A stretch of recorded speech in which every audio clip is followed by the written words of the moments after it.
Santo, santo é o Senhor.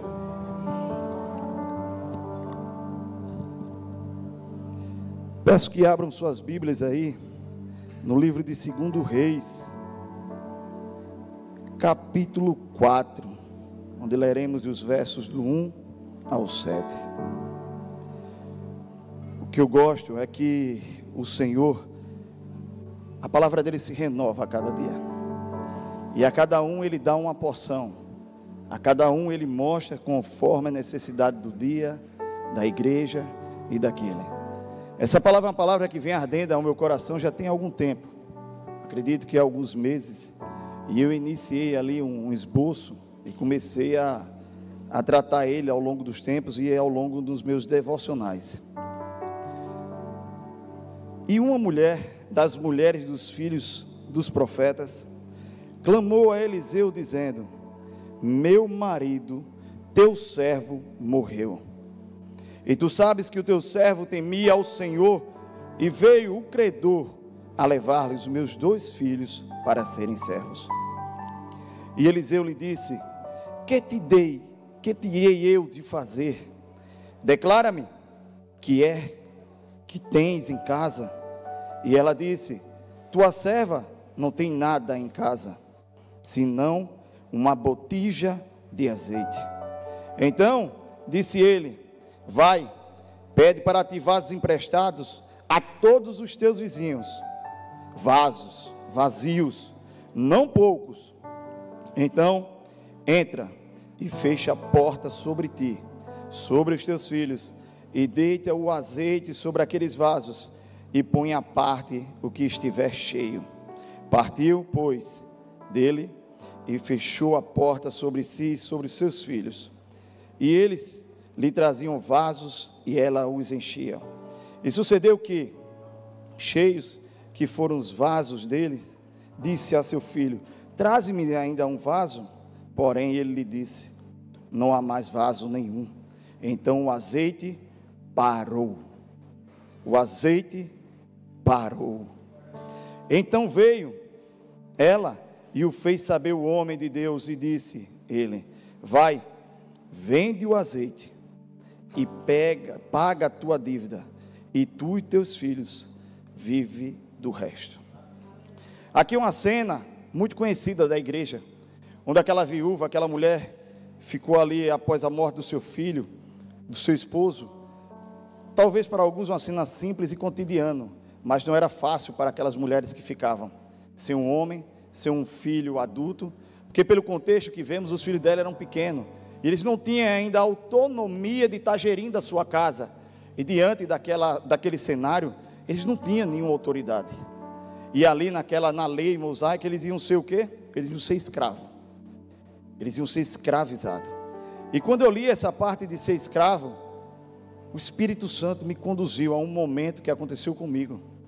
Ele me conduziu ao dia 12 de dezembro de 2002, quando em um momento que até então era de felicidade, tornou-se um momento de tristeza, de consternação. Foi quando uma médica falou que meu filho naquele momento poderia morrer. Eu lembrei que eu liguei para o meu irmão, que inclusive se faz presente aqui hoje, e disse a ele: ora por mim, porque nunca me desesperei por nada, mas hoje eu estou desesperado. E peço que somente ore, porque falar eu não consigo, só consigo chorar. Então não me ligue, só ore daí. E ele disse: não se preocupe, porque estou de joelho por essa causa, e o Senhor fará de novo. E sabe o que é interessante? Quando o Senhor me trouxe a isso, eu fiquei pensando a aflição daquela viúva naquele momento, em ter os seus filhos capturados para serem escravos, e ali, a única coisa que lhe tinha restado, eram aqueles filhos. Mas sabe o que é que acontece? É que o marido daquela mulher, apesar dela estar sentindo uma dor real, aquela dívida ser impagável, um futuro praticamente que impossível para aquela mulher, nós vemos que ela faz um clamor. E ali, Deus vê o espaço, sabe para quê? Para um milagre. Sabe por quê? Porque a plataforma do Senhor não é fazer coisas meramente difíceis, é fazer o impossível acontecer. Porque o difícil, talvez até eu mesmo faça. Agora o impossível, é comissionado somente a Ele, aquele Deus que é eterno, sublime, onde não há governo, não há sistema que possa impedir o seu agir. Não há palavra, não há decreto, não há lei, não há supremo que possa dizer, não faça. Porque se Deus do céu determinar, a terra terá que ouvir, terá que cumprir, terá que aceitar, porque não há como fugir do que aquilo que Deus fez. Mas o que eu acho interessante é o seguinte, Billy Graham diz o seguinte: o Espírito Santo é o poder de Cristo habitando em nós, para transformar tragédias em testemunho. Então, meu querido, eu não sei qual a sua situação, mas eu posso dizer que o nosso Deus, Ele é especialista em transformar tragédias, em transformar improváveis em um verdadeiro testemunho. Porque Ele permanece o mesmo. Hebreus 13:8 diz, Ele é o mesmo ontem, hoje e eternamente. Ele diz que não há sombra de variação nele. Ele não é igual a gente, que hoje eu estou bem e amanhã eu estou mal. Não, Ele nunca foi assim. Ele permanece firme naquilo que Ele prometeu. Ele permanece firme, cumprindo tudo aquilo que prometeu. E as Sagradas Escrituras é o que nos norteia.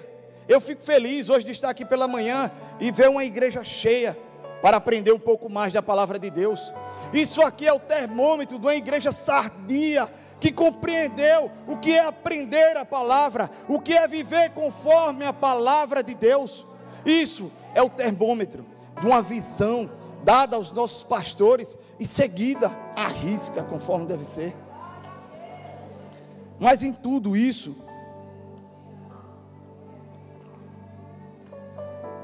uma coisa que eu extraí como lições nessa passagem bíblica, que quando eu estava orando ao Senhor ontem, mais uma vez, para a confirmação da palavra, o Senhor tinha me levado para um parâmetro que geralmente não é levado, mas eu disse: Senhor, se é dessa forma, eu vou cumprir.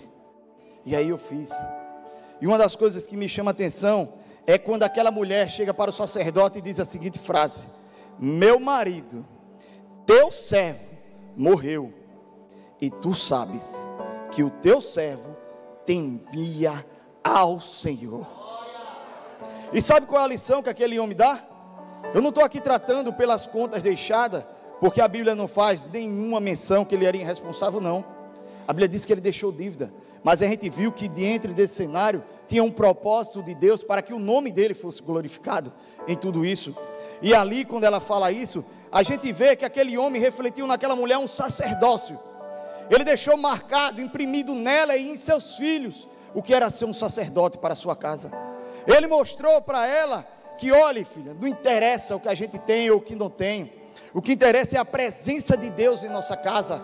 E ele mostrou para ela que nós, e falo eu como homem, como sacerdote do meu lar, eu tenho uma obrigação perante Deus, na condução dos meus filhos, na condução da minha casa, no gerenciamento até das emoções da minha esposa.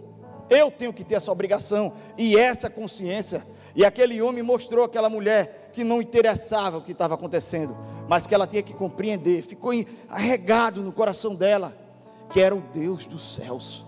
Não importava qual era a circunstância, mas ela tinha que clamar ao Deus do céu. E ela compreendeu algo interessante. Ela não foi se aconselhar com qualquer um. Por quê? A quem nós estamos emprestando os nossos ouvidos? Ela foi emprestar os ouvidos dela a um homem de Deus. Ela foi levar o problema dela a um homem de Deus. E o que o Senhor faz com a gente? Após a morte dele na cruz, Ele rasga o véu e nos dá esse acesso direto. Hoje nós podemos chegar ao Pai Celestial de forma direta, efetiva. Ele está ouvindo o nosso clamor, Ele está ouvindo a nossa voz nesse momento. Então não há problema algum. Então o que acontece?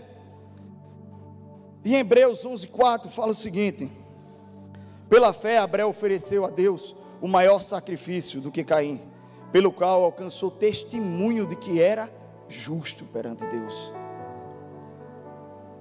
dando testemunho dos seus dons, e por ela, depois da morte, ainda fala. E esse homem demonstrou de forma clara que mesmo ele morto, o testemunho dele, de propagar aquela família.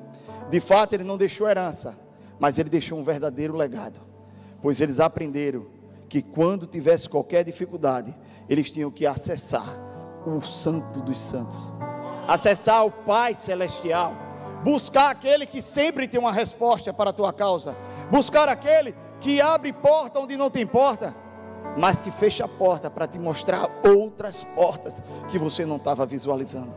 E Ele é esse mesmo Deus que pode mostrar. E isso, nós como cristãos temos que entender isso nessa realidade, onde muitas das vezes nós estamos sendo conduzidos até por pessoas que são intituladas como homens ou mulheres de Deus, mas que desvirtuam esta palavra, negociaram os seus valores. Hoje fiquei feliz quando chegou a lição das crianças.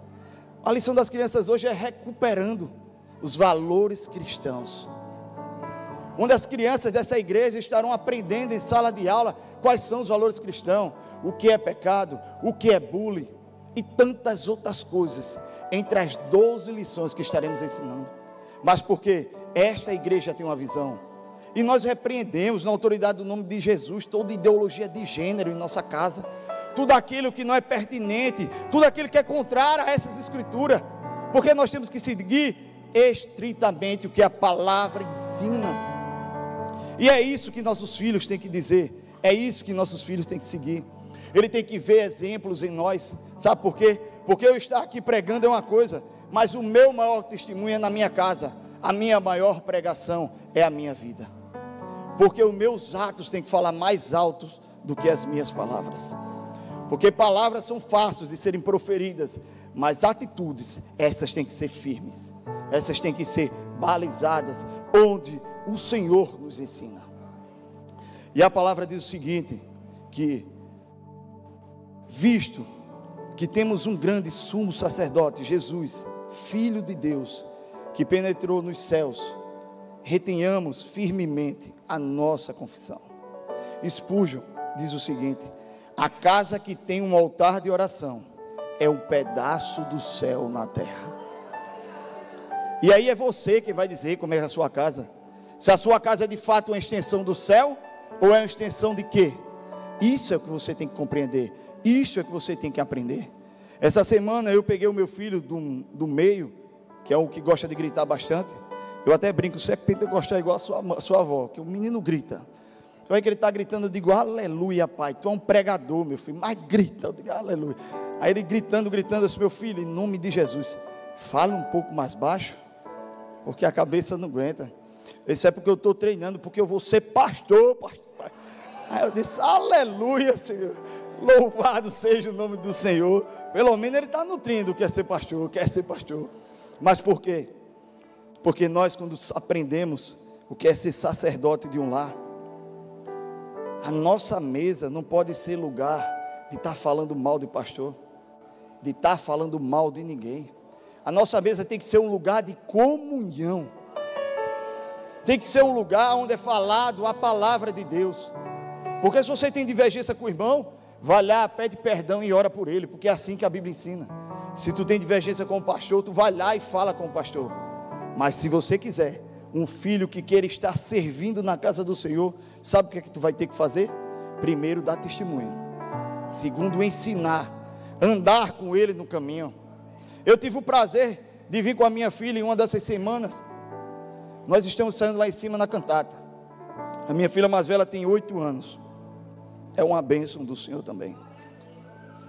E ela olhou para mim, aí enquanto nós estávamos naquele processo de tirar medida, a minha sogra, a irmã Damares é quem faz isso, e vai fazendo as anotações. E ela chegou e disse, papai, eu quero ajudar hoje na igreja. Eu disse, mas você vai ajudar em quê, filha? Eu já sei escrever, me dê para mim anotar aí as medidas do povo. Aí ela escreveu, começou a escrever, quando chegou em casa, rasgou de porta adentro. Mãe, o que foi? Mãe, hoje eu ajudei na igreja. Ela feliz de ajudar. Mas sabe por quê? Porque ela vê os pais ajudarem na igreja, ela vê os avós ajudar na igreja, ela vê os tios ajudarem na igreja. Como eu posso dizer, filha, ajuda na igreja, se eu sou o primeiro a não fazer? Esse papo de dizer, faz o que eu faço, faz o que eu digo, mas não faço o que eu faço, Isso é do inferno, irmão. Faço o que eu faço, não é o que eu digo somente não. Porque a partir do momento, hoje mesmo, o meu filho, eu termino tendo muito essa história com eles, porque o meu filho olhou para mim e fez: papai, estava na mesa, nós ali, rapidamente, a minha sogra fez: por que você está fazendo isso? Isso porque eu estou fazendo igual a ele. Eu quero ser igual a ele, eu quero ser igual ao meu pai. Aí eu digo isso emite, sabe o que? Uma responsabilidade maior. Do que o que eu vou falar, do que eu vou fazer, da forma que eu vou tratar a minha esposa, é a forma que ele vai tratar a esposa dele. Então eu tenho uma responsabilidade muito maior do que eu imagino. Filhos não são meros crianças que foram depositadas na minha casa, não. A Bíblia diz que eles são a herança do Senhor. E esse homem ensinou que era o sacerdote a essa mulher.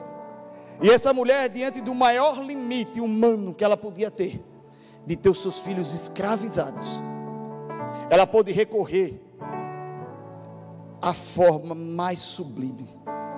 Chegou para o homem e disse: tua serva não tem nada em casa, senão uma botija de azeite. Ela olha e vê, sabe o que? O vazio. Ela vê só uma botija de azeite. Aos meus olhos, talvez aos teus olhos hoje, diga: não tem mais jeito. O meu casamento ruiu. O meu filho está em um caminho onde talvez não tenha mais jeito. Mas sabe o que é que acontece? Mas para Deus é somente um ponto de partida para o verdadeiro milagre que somente Ele pode fazer em nossas vidas. A limitação humana é o palco onde Deus manifesta a sua glória. Moisés tinha apenas um cajado, mas ele disse: Senhor, sem ti eu não vou. Porque ele sabia que nada daquilo importaria se a presença do Senhor não estivesse com ele. Davi tinha somente uma funda e 5 pedras, mas foi o suficiente para derrotar o gigante. O menino que tinha somente 5 pães e 2 peixinhos, sabe o que é que ele fez? Deus ali em João 6,9 alimentou e fez uma das maiores multiplicações de pão da face da terra e de peixe, onde sobraram cestos, meus queridos. É a esse Deus a quem a gente serve, é a esse Deus a quem está todo o tempo ao nosso lado. Não interessa qual foi o diagnóstico, não interessa qual foi a frase dita a seu respeito, não importa qual foi o documento que chegou, o que importa é que o Deus dos céus permanece firme, fiel, com a mão estendida para poder te socorrer, e sempre tem uma palavra e um ombro para poder estar estendido para ti. Porque em 2 Coríntios 12:10 diz: porque quando estou fraco, então estou forte. Não é porque eu estou forte meramente, é porque o poder dele se manifesta na minha fraqueza. Por isso, quando eu faço períodos longos de jejum, eu posso ver que a carne vai sendo mortificada, os meus desejos vão morrendo, e a voz de Deus vai ficando mais afinada. Eu, quando vou fazendo jejum de 2, 3, 4, 5 dias, eu posso sentir a carne sucumbindo, o cérebro desejando e almejando por comida. Mas sabe o que acontece? Eu posso ver o Espírito Santo mais próximo, vívido em mim, podendo ter aquela afinidade, podendo perceber, sabe o que é? Quem realmente sou eu, podendo ver que às vezes algo que eu fazia de forma talvez truculenta, sabe o que é que acontece? O Senhor vem e diz: não é por aí não, meu filho. E aí o Senhor vai descortinando tudo aquilo que precisa ser descortinado, vai mostrando tudo aquilo que precisa ser feito, e ali a gente vai aparando as arestas, vai corrigindo tudo que deve ser corrigido. A botija de azeite aponta para Cristo em nós, a esperança da glória. Mas quando tudo parece acabar, Cristo é o recurso que permanece em nossas vidas. Tem uma frase do pastor Hernandes Dias Lopes que eu gosto muito: quando tudo parece perdido, Deus começa a agir, e Ele faz muito com pouco e tudo com nada, meu querido. Para Deus realizar um milagre, ela tinha somente um pouco de azeite, mas ele não precisaria daquilo, porque do nada ele transforma e faz o muito. Do nada ele fez, através da sua palavra, o mundo e nos fez para estarmos aqui. Mais à frente, uma outra lição que eu aprendo com essa mulher é porque ela se posicionou da fé. Houve um posicionamento dela naquele momento, diante daquela circunstância. Ela podia ter sucumbido, ter se ajoelhado, ter deixado tudo acontecer, ter deixado os seus filhos serem levados, mas através do legado do seu marido, através do que ela aprendeu, ela disse assim, o profeta, ela vai, pede emprestadas vasilhas a todos os teus vizinhos, vasilhas vazias, não poucas. Ele não disse que ela buscasse uma ou duas vasilhas, ele disse, pegue, minha amiga, quanto você puder. Se é 1 milhão, pegue 1 milhão, se é 100, pegue 100. O profeta dá uma instrução prática, agir pela fé. A fé não é passiva, ela faz o quê? Ela se move. Nós não mandamos em Deus, mas nós determinamos nessa terra, não dizendo que somos nós, mas é no nome de Jesus. Não é no meu nome, não é na fé por fé, é na fé naquele que é em Cristo Jesus Cristo. É nele a quem temos que ter. E aquela mulher também nos demonstra que ela era uma mulher que tinha um bom vínculo social. Porque já pensou se você é aquela pessoa iracunda, que briga com o vizinho, que briga com o irmão da igreja, que briga com A, com B, com C, com todo mundo? Será que quando o profeta dissesse a tu, vai na casa da tua vizinha e pega uma vasilha, será que tu traria quantas? 1 ou 2? Mas aquela mulher, pelo fato de estar vivendo em Deus, soube tratar aquelas pessoas da forma que a Cristo ensina como devemos tratar cada um de nós. E é assim que o Senhor nos ensina, é assim que ela fez. Em Hebreus 11:1 diz, ora, a fé é o firme fundamento das coisas que se esperam, e a prova das coisas que não veem. Ou seja, nós não estamos vendo, mas se tu tem uma palavra do Senhor, não te preocupas, Ele irá cumprir, minha querida. Ele irá cumprir, meu querido irmão. Sabe por quê? Porque Ele é fiel para cumprir e vela por sua palavra. Ele não apenas pediu vasilhas, ela entrou, fechou a porta e começou a derramar. Há momentos em que pede que fechamos a porta, como ensinou Jesus. Mas tu, quando orares, entra no teu quarto e fechando a tua porta, ora a teu Pai que está em secreto. E teu Pai que vê em secreto te recompensará publicamente. É Ele, meu querido, que te recompensará. É Ele que fará. Então, meu amado, Ele manda, entra no teu quarto e fecha a tua porta. Há momentos na vida que o recuar não é sinônimo de perder, não. É sinônimo de ganhar forças, recuperar energias, ouvir a quem de fato tem a palavra correta para a tua vida, e a partir desse momento, tu seguir debaixo da palavra do Pai Celestial. O azeite sendo derramado é um símbolo, sabe de quê? Da unção do Espírito Santo. E Cristo derrama sobre nós todos os dias. Em Joel 2:28 diz, e será que depois derramarei o meu Espírito sobre toda a carne. Ele não diz que derramará parte, ou mais ou menos, é sobre todas. Em Atos 2:4 diz, e todos foram cheios do Espírito Santo de Deus. Todos, não foram mais ou menos, não foram um grupo somente, não foram aqueles que estavam no domingo de pela manhã, ou que só pode vir, não, foram todos cheios do Espírito Santo. A W. Tozer diz o seguinte, Deus nunca enche vasos cheios de si mesmo. Por isso, só os vazios podem ser cheios do azeite do Espírito Santo de Deus. É por isso, meus queridos irmãos, Se esvazie de você mesmo e encha-se do Espírito Santo de Deus, porque é Ele quem pode fazer, é Ele quem continua fazendo.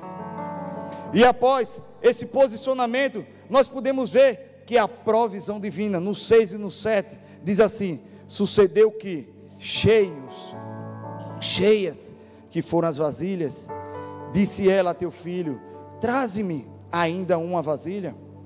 Porém ele disse: não há mais vasilha algum. Então o azeite parou. Presta atenção, meu querido, o azeite parou. A Bíblia aqui não está dizendo que o azeite acabou. Ele disse que o azeite parou. Sabe por quê? Porque de onde veio o azeite, não tem limite para ser derramado sobre nossas vidas. De onde veio o azeite, de onde veio essa provisão, não tem limite. Aqui, ele mostra o seguinte: o azeite não parou por falta de poder, mas por falta de espaço, porque não tinha mais vasilhas. Deus é infinito em provisão, mas Ele só enche o que colocamos diante dEle. Você é quem escolhe o que vai colocar diante de Deus. Deus tem uma medida ilimitada para a tua casa, para a tua vida, para a tua família, mas basta você se dispor, basta você dizer: eu quero mais de ti, Senhor. E a partir desse momento que você passa a se alicerçar nessa palavra, jejum, oração, busca constante, servindo ao Senhor, aí tu consegue ver um pouco mais de Deus, você consegue ver mais a voz do Senhor, e aí você tem direcionamento claro para a tua vida. Em Filipenses 4,19 diz: e o meu Deus, segundo as suas riquezas, suprirá todas as vossas necessidades em glória por Cristo Jesus. Ele não diz que Ele irá suprir uma parte, Ele diz que irá suprir todas, absolutamente todas as tuas necessidades. E o profeta disse: vá, vende o azeite para a tua dívida, e tu e teus filhos vivam do resto. Sabe o que é glorioso? É que aquela mulher naquele dia foi buscar provisão para um problema dela: pagar os credores e livrar os seus filhos. Mas sabe o que o Senhor tem? Ele tem uma medida demasiadamente maior para nós do que tudo. E naquele momento aquela mulher foi receber exclusivamente aquela medida somente para pagar aquela dívida, e o Senhor deu a ela medida para pagar a dívida, e ainda deu medida para ela fazer, sabe o que? Viver do resto. Se aquela mulher naquele tempo ela tivesse uma fábrica de vasilha, até hoje a gente estava comendo o azeite da viúva por aí mesmo. Porque eu vou dizer a tu, é ilimitado o que Deus faz em nossas vidas. Ele é extraordinário. E o que o Senhor nos ensina ainda é o seguinte: o milagre da viúva é uma sombra do Evangelho. Assim como o azeite pagou a dívida, o sangue de Jesus pagou por nós naquele dia. Charles Spurgeon dizia o seguinte: a graça é um manancial que nunca seca. Quando pensamos que terminou, ela transborda novamente na minha, na tua vida. Ele transborda sem medida. E aqui, já encaminhando para o final, nós podemos aprender que ali no 7, ela deixou, aquele homem tinha deixado o sacerdócio, um legado espiritual, mas aquela mulher também deixou um legado para a vida dela. Porque tu, no 7 diz assim, parte B: tu e teus filhos vivei do resto. Eu não sei, meu irmão, quanto foi o resto naquele dia, mas se a Bíblia diz que ele podia viver do resto, pode garantir que ela não precisou de mais nada. E azeite naquele tempo era algo muito, absolutamente muito precioso. Era algo que servia para unção, era algo que servia para as lamparinas, para a comida e para tantas outras coisas. Então, Deus não apenas supriu o presente, Ele simplesmente garantiu o futuro daquela família. E este é o mesmo Deus que garantiu o futuro dela, que está aqui para garantir o futuro de cada um que está aqui nessa noite, nesta manhã. Os filhos participaram do milagre, viram o azeite fluir e aprenderam a depender do Deus do seu pai e do Deus da sua mãe. Sabe por quê? Porque em Provérbios 22:6 diz assim, ensina a criança no caminho em que deve andar, e até quando envelhecer, não se desviará dele. Ele aqui simplesmente, aquele pai e aquela mãe, ensinou, não deixou herança realmente para eles, deixou dívida o pai, mas quando o quadro foi mudado, aquela mãe provavelmente deixou herança, mas sobretudo, ela deixou um legado, de quem de fato era o Deus, do pai e da mãe deles.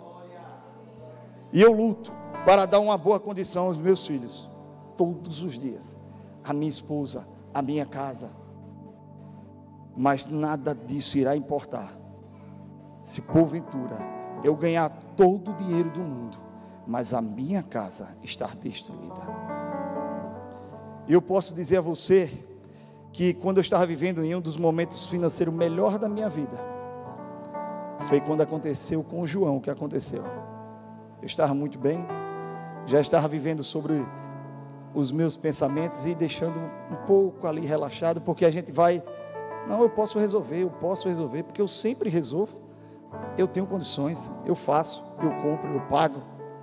Mas quando eu me deparei naquela situação, onde nem os médicos tinham uma resposta, aí eu pude ver que a dependência a Deus é contínua, é eterna, é sublime, é gloriosa, meu querido. E isso é o que nós devemos deixar impregnado, devemos deixar cravado no coração de nossos filhos, da nossa casa. Que nós tenhamos o prazer de poder estar em casa e meu filho dizer, eu quero ser igual ao meu pai, eu quero servir ao Deus do meu pai. Isso não tem preço, meu querido, não tem preço algum.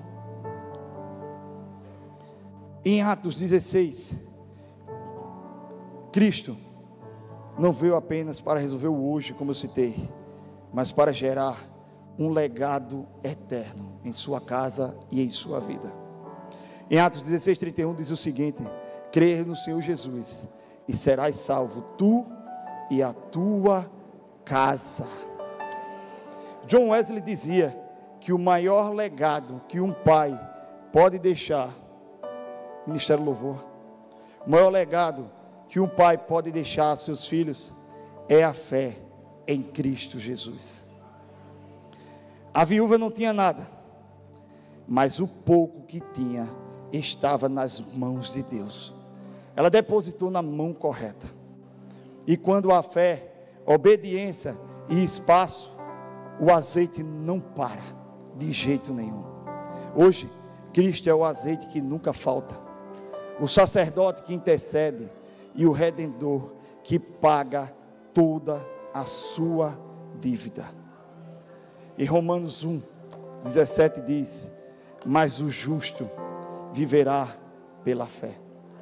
Abacuque, em todo o seu desespero economicamente, em um país rural, ele disse que poderia o fruto da vide, da videira não florescer, mas que ele passou a crer, sabe quem? No Deus eterno. Então eu posso te dizer que não sei qual é a notícia que sairá amanhã no jornal, eu não sei qual a notícia que chegou ou que chegará para você no início dessa semana, mas eu posso dizer que o nosso Deus já está no teu presente e no teu amanhã, meu querido. Glorifique a Deus, fique de pé e vamos glorificar a Deus. Aleluia!